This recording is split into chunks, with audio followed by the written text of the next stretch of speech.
Alô, amigos e amigas da TV Senado, esse é o programa Encontros. Estamos fazendo a cobertura da primeira Conferência Nacional de Desenvolvimento, promovida pelo IPEA, Instituto de Pesquisas Econômicas Aplicadas, um órgão ligado ao governo federal. E nós vamos falar agora com o diretor de políticas macroeconômicas do IPEA, o Dr. João Sixu, a quem agradeço muito pela presença. Eu que agradeço o convite. Nós temos aí vários fatos muito importantes nessa área de políticas macroeconômicas, mas para tomar um exemplo da realidade, a recuperação da indústria naval, sua consequente geração de empregos em grande escala, era uma área que era muito avançada no Brasil, chegou a ser a terceira do mundo, né, a indústria naval brasileira, foi praticamente desativada, digamos assim, e hoje ela recuperando também capacidade de desenvolvimento tecnológico. Mas há uma dimensão dela que é a da soberania nacional, para equipar até a Marinha brasileira. Qual é a reflexão que pode ser feita a partir da política macroeconômica aí aplicada? A política macroeconômica não são exclusivamente as três políticas tradicionais, a política fiscal, a política monetária e a política cambial. Há aquela política voltada para geração de empregos. E essa recuperação da indústria naval está relacionada com um objetivo, que é o objetivo de gerar empregos formais, empregos com carteira assinada, que são empregos de qualidade. E a medida que foi tomada é simples. É simplesmente dizer para aqueles que fazem navios e plataformas que devem fazer no Brasil esses navios e essas plataformas e não no exterior.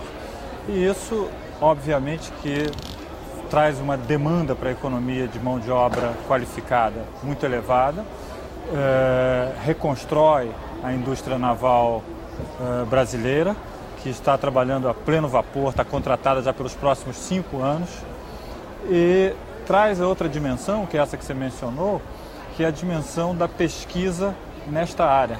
Ou seja, o Brasil não tem que ter só construção de navios e plataformas, ele tem também agora que pesquisar as formas que têm mais competitividade, mais velocidade de construção.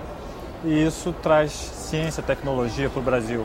Então, uma simples medida como essa, ela tem um efeito multiplicador de emprego, de renda e de pesquisas na área da ciência e da tecnologia desse setor. Quando a crise de 2008 eclodiu, pegou a economia brasileira numa dinâmica de alto. Subindo a ladeira e com uma velocidade muito forte. O curioso é que as medidas adotadas aqui foram muito diferentes das medidas adotadas em outros países.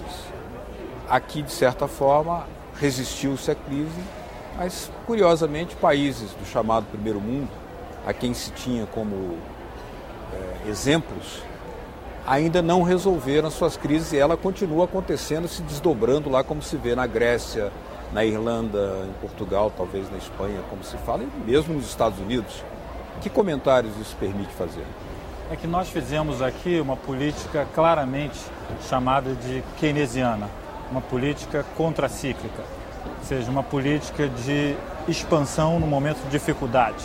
Ou seja, nesse momento em que a iniciativa privada se retrai por conta das dificuldades e incertezas de uma crise, o setor público tem que agir no sentido contrário, no sentido contracíclico, no sentido de reduzir a taxa de juros, no sentido de ampliar gastos de investimento, gastos correntes, gastos sociais. Então é assim que a economia poderia sobreviver naquele momento, dar um sinal positivo para os empresários e chamar os empresários de volta para a economia. Ou seja, é no momento de dificuldade que nós mais percebemos a necessidade de políticas públicas.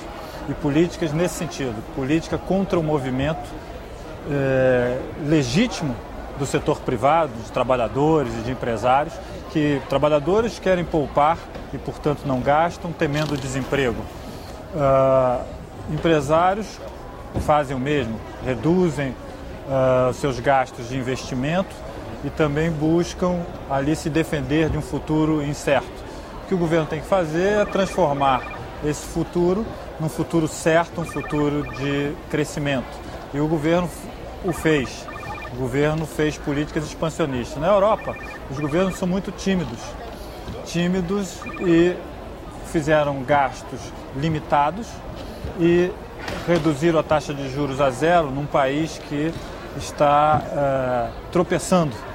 Então, isso é pouco. Ou seja, para aqueles países que recomendavam o equilíbrio, o conservadorismo, etc., isto vale no momento que a economia está andando, vamos dizer assim, no ritmo quase que normal. Quando entra no momento de crise, esse discurso de precaução, cautela, leva a economia para o buraco. E é isso que eles estão vivendo lá. Eles estão vivendo uma grande crise de pensamento e que essa crise de pensamento na esfera econômica está se refletindo na realidade econômica, que é a realidade que eles não vão sair dessa crise com política de gastos. Se esses países que estão passando por dificuldades, se eles tentarem enfrentar a crise cortando gastos, eles vão aprofundar as dificuldades. Então, as contas públicas na Europa estão muito ruins porque a economia vai mal. E a forma de resolver isso não é cortar gastos para equilibrar as contas públicas, é ampliar gastos para melhorar a realidade econômica, aumentar a arrecadação e as contas públicas melhoram, que é o caso brasileiro. No caso brasileiro, hoje nós vivemos um esplendor em termos de equilíbrio fiscal, por conta que a nossa economia vai muito bem. No ano de 2009, não vivemos assim uma situação tão boa, uma situação, eu diria, considerada desejável para aquela situação em termos de equilíbrio fiscal. Mas não é uma situação esplendorosa. Por quê? As contas públicas, elas refletem a realidade econômica. A realidade econômica da Europa está muito ruim. Então, suas contas públicas estão muito ruins. E a forma de consertar as contas públicas não é fazer planilha de cortar gastos. É fazer gastos para melhorar a realidade econômica, ampliar o emprego, o crescimento, aumentar a arrecadação e equilibrar as contas públicas como decorrência de uma política anticíclica de crescimento e geração de emprego e renda. O Brasil adotou como política estratégica a integração sul-americana ou latino-americana. Isso significa que o Brasil não quer crescer sem que a América Latina também cresça.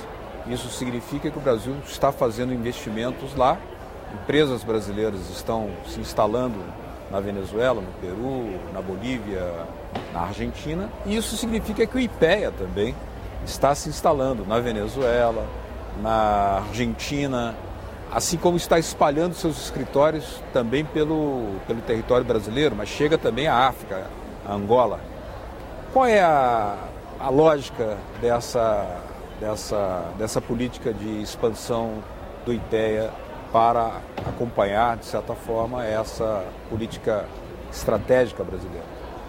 O IPEA tem como objetivo contribuir com a construção de um projeto de desenvolvimento. E nós entendemos que um projeto de desenvolvimento não se faz em gabinete, não se faz somente diante de um computador, diante de uma planilha. Isso é necessário, mas conhecer a realidade, cada realidade específica de cada local é necessário. Então nós entendemos que o IPEA não pode ser só o IPEA de Brasília. Nós temos que ser o IPEA do Brasil, o IPEA do Norte, do Nordeste, o IPEA do Sudeste, do Centro-Oeste. Então essa é a política que nós estamos fazendo para aumentar a nossa capacidade de conhecer a realidade, mas também de o IPEA se articular com pesquisadores dessas localidades. Ou seja, há muita contribuição, conhecimento, ciência que é feita nessas localidades e que não são aproveitadas por desconexão, por desarticulação. E o IPEA, então, está tentando contribuir no sentido de aumentar uma rede ou qualificar uma rede de pesquisa para um projeto de desenvolvimento. Isto vale no âmbito nacional, mas também vale no âmbito internacional. Nós precisamos conhecer mais a Ásia e precisamos articular com pesquisadores da Ásia. Precisamos conhecer mais a África e nos articularmos também com pesquisadores da África. E isto vale também para os nossos vizinhos da América do Sul. Então, o IPEA quer, com essa medida de ampliar seus escritórios, ele quer conhecer a realidade, mas também quer se articular com a pesquisa local. E quer contribuir, não quer ser o único, mas quer ser uma entidade que possa contribuir com a formação de uma rede nacional e internacional de pesquisa que possa contribuir com a construção de um projeto de desenvolvimento não só no Brasil, mas nos países em desenvolvimento. O desenvolvimentismo brasileiro teve várias fases, vários perfis. Ele era um com Vargas, ele durou praticamente até 64, aí assume um outro desenvolvimentismo, quando nasce o IPEA, inclusive, que era mais tecnocrático, tinha o objetivo de formar instrumentos e quadros para o Estado. A marca nesse governo Lula é que o desenvolvimentismo tenha dimensão social inequívoca, acentuada. Em que isso significou mudanças nos planos, critérios, métodos de trabalho para um instituto como o IPEA? Um projeto de desenvolvimento tem que ter como um dos seus pilares, e talvez o pilar principal, a questão social. Não se pode pensar em desenvolvimento econômico, nós temos que pensar em desenvolvimento econômico, social, ambiental e que tenha também uma dimensão nacional, porque nós vivemos um outro momento no mundo.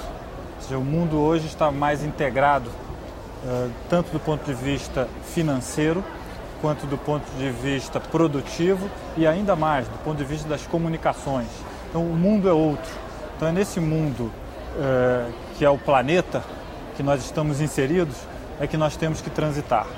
E do ponto de vista social, essa é uma base importante a ser pensada, ou seja, nós temos um mundo para transitar, mas temos que construir aqui um desenvolvimento que não é um desenvolvimento apenas material. Nós temos que ter desenvolvimento material para incluir o indivíduo neste desenvolvimento, para ele se aproveitar dos ganhos materiais. Então, o pilar social é decisivo e temos que levar em conta também outras dimensões, sem dúvida, o crescimento econômico, o equilíbrio ambiental e esse jogo nacional, internacional que o Brasil está inserido e todos os países estão. E essa não é uma tarefa fácil. Não é uma tarefa fácil porque tem esse jogo internacional e tem as dimensões nacionais, e uma delas é a questão social. E o Brasil, tal como os demais países desenvolvidos, tem uma tarefa fundamental, que é acabar com a miséria. Acabar com a miséria, reduzir a pobreza e aumentar o tamanho da sua classe média. Então, o IPEA, para responder especificamente a sua pergunta, o IPEA ele trabalha em diversas frentes para contribuir com um projeto de desenvolvimento, mas a questão social, sem dúvida, é uma questão importante. Eu diria que esse aspecto da mobilidade social é fundamental para nós termos sucesso em um projeto de desenvolvimento. É saber que nós podemos acabar com a miséria, reduzir a pobreza, aumentar a classe média. Quando o Brasil e outros países da periferia do mundo começaram a recuperar a capacidade de crescimento, superando indicadores de alguns anos atrás, vem essa mega emissão de dólares, 600 bilhões de dólares derramados mundialmente pelos Estados Unidos, o que deprime praticamente as indústrias e a capacidade dos países da periferia terem algum tipo de competição. É praticamente uma guerra, como já foi dito, cambial, mas também contra a industrialização. E isso afeta de que forma, é a pergunta, porque se no passado queria-se fazer um desenvolvimento baseado no Estado e na substituição de importações, agora, com essa mega emissão de dólares, nós temos aí um desafio de enorme porte. Como é que ele está sendo combatido? Essa mega emissão de dólares está inserida dentro dessa visão que eu mencionei anteriormente, que o mundo tem uma integração financeira na esfera das comunicações e na esfera produtiva também. Então nós temos que ter equipamentos, ferramentas para utilizar em cada momento, em cada situação, dependendo do problema que estamos enfrentando. Nesse momento nós estamos vivendo um excesso de liquidez internacional que valoriza a nossa taxa de câmbio e que tem influência direta sobre a indústria, no caso a indústria brasileira. E nós temos então que ter as nossas ferramentas. As nossas ferramentas têm que ser ferramentas que busquem uma taxa de câmbio competitiva. O governo tem tomado algumas iniciativas que até eu avalio que foram bem-sucedidas, porque barraram a queda do dólar. O dólar entrou para a faixa aí do 1,60, já voltou para o 1,70, mas eu avalio que nós temos que ter mais ferramentas, que nós temos que colocar o dólar numa posição mais competitiva. E não podemos nos contentar com a ideia que é dita por aí, de que mas todas as moedas estão se valorizando, a nossa também vai se valorizar. Não. Melhor ainda se as outras estão se valorizando e a nossa não se valorizar, porque aí nós colocamos a nossa indústria num patamar competitivo.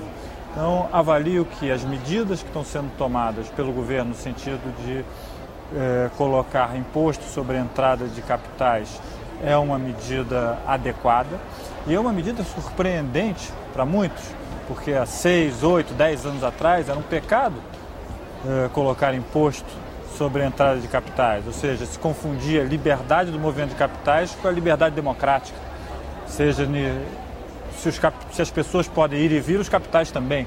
Sim, mas as pessoas podem se movimentar e não causam danos às outras.